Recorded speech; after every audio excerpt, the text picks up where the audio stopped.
Hello students. Now we are going to study Political Science Chapter 2 Federalism. This is the last module of this chapter, part 3, and here we are going to emphasize on the concept of decentralization and local self-government. Now here we begin.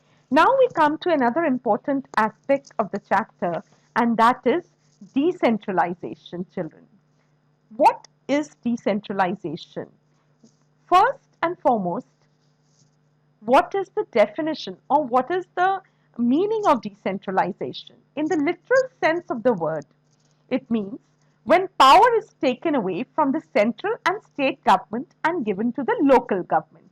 It is called decentralization. Okay? When we take the power from the central government and state government and we give it to the local government and make the local government also an authority, that is called decentralization. First and foremost, children, we are going to study what is the need for decentralization. When there was already a central and a state government, or there were two levels of government, what was the necessity to add a third level of government? Or rather, we say a local level of government. What was the need for it? Children, the basic idea behind decentralization is that the best issues or matters are best settled at the local level. Okay, people have better knowledge of problems in their localities. Um, for example, suppose in front of your school, there is a big drain which is open and there is a big manhole. And every day when we are crossing the particular manhole and we probably have to, jump over it, or we have to, walk beside it, we have to be very careful, and we have to then enter into our school building. But that manhole, that open drain, is kind of an obstruction, in our daily, routine of entering the school. So, if you're going to report this matter supposedly to a higher authority, say in the central government or in the state government, and we are imagining a situation in which there was no local government. So, what we are trying to say is that suppose we write a letter to the MP or a particular member of the parliament, and would you think that the matter would be resolved at the earliest? Not likely.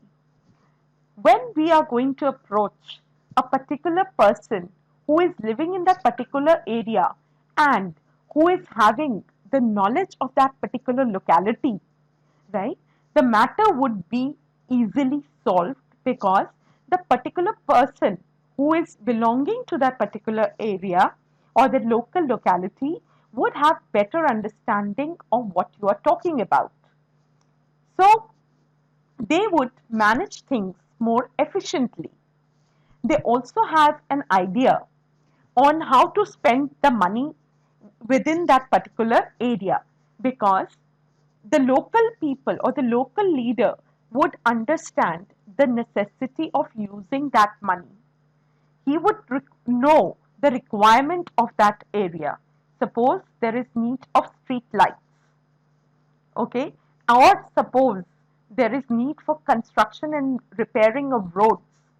For a person who is not belonging to that particular area or locality, would not be able to imagine the needs of the people, and therefore they might not respond to your problems at the way a local government would. Besides this, the local level, it is possible for the people to directly participate in the decision making, because we can approach our particular leader, for example, the MLA, the councillor of the area, and we can discuss various issues related to our locality to the people who are in charge of the particular local self-government, instead of approaching a person who is working at the state level or the central level.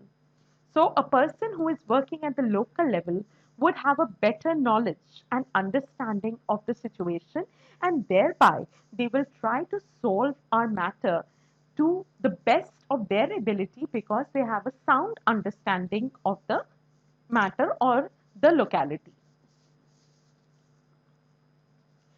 Now, children, major steps towards decentralization were taken in 1992. I would like to tell you that before this, uh, elections, before these changes were made, before these amendments were made in 1992, um, what kind of a situation was there? Um, Elections to local governments were not held regularly. Local governments did not have any powers or resources of their own. Thus, there was very little decentralization in effective terms. Now, a major step towards decentralization was taken in the year 1992. The constitution was amended to make the third tier of democracy more powerful and effective. Now, how was this done? What were the steps which were taken to, and what were the amendments made to make the third tier of democracy, or we could say in other terms, the local level of government, more powerful and effective? First and foremost, it became constitutionally mandatory to hold regular elections to the local government bodies.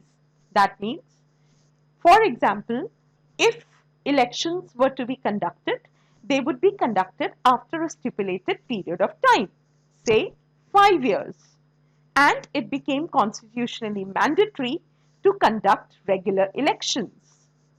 Secondly, seats are to be reserved in the local bodies for scheduled caste, scheduled tribes, and other backward classes. And at least 1/3 of all positions are to be reserved for women.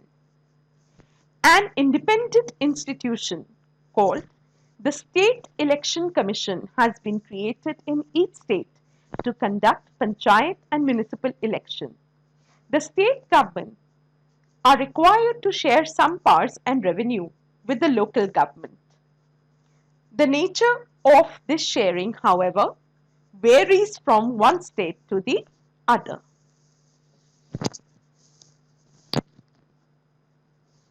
Now I come to the rural local government, which is known as Panchayati Raj in the villages or the rural areas. You can see in the tabular form, we have made the government at the village level, local government at the village level or the rural level, and each village or a group of villages has a Gram Panchayat. What is a Gram Panchayat, children? This is a council consisting of several ward members, often called Panch, and a president or a Sarpanch. They are directly elected by all the adult population living in that ward or village. It is the decision-making body for the entire village. The Panchayat works under the overall supervision of the Gram Sabha. All the voters in the village are its members. It has to meet at least twice or thrice in a year to approve the annual budget of the Gram Panchayat and also to review the performance of the Gram Panchayat. Now we come to the next level at the Panchayati Raj. A few Gram Panchayats are grouped together to form what is usually called a Panchayat Samiti or a block or a mandal.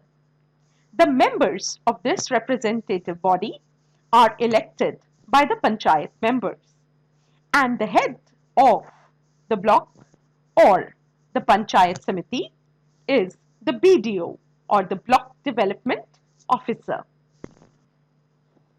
All Panchayat Samitis or mandals in a district together constitute the Zilla Parishad. Most members of Zilla Parishad are elected members of the Lok Sabha and MLAs of that district and some other officials of the district level bodies are also its members. Zilla Parishad chairperson is the political head of the Zilla Parishad. Similarly, now let us have a look at the end at the local government bodies which exist in the urban areas. Now, we have municipalities which are set up in town. In municipalities, the person who is in charge of looking at the various works of the municipality is a municipal chairperson. He is the political head of the municipalities. And then we have in big cities, like for example, metropolitan cities, there are municipal corporations. For example, we have in Delhi, we have two types of the municipal corporations, that is MCD, that is for the old Delhi area, that is the Municipal Corporation of Delhi. And for the new Delhi area, we have the NDMC, that is the North Delhi Municipal Corporation. And the head of the municipal corporation is called the mayor. Now, this was all for the topic of federalism as we had discussed. Thank you for watching this presentation. We'll again be meeting with a new topic very soon. Thank you.